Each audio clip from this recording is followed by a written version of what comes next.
是男人，多让着他点儿。女人呐是需要哄的，明白吗？哎，奶奶，我们俩挺好的，没吵架，放心吧。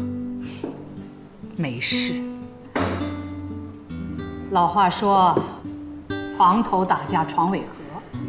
你不管怎么着，你也不应该昨天跑到别的房间去睡去。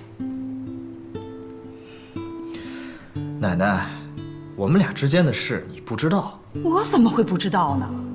听我的，景熙那儿啊，我去跟他说，你该回自己的房间睡觉，你还得回自己的房间睡觉，明白吗？哎呀，知道了，来，吃早饭。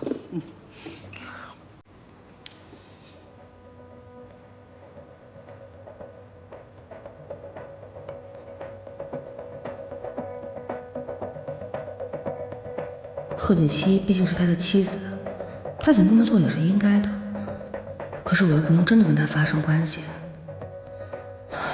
怎么办呢？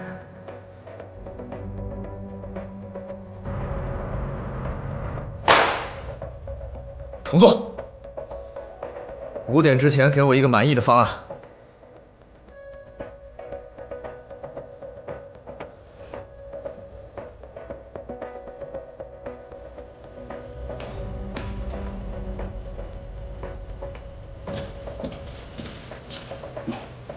常副总，他又生气了。没事儿，习惯了。你看你，眼睛都红了，是不是为了做报告，昨天晚上熬夜了呀？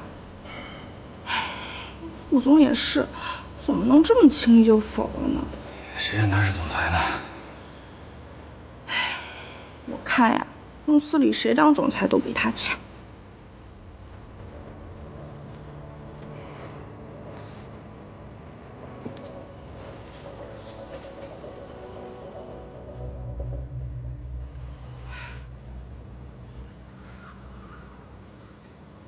喝啥，奶奶？哎，来吃点点心吧。好。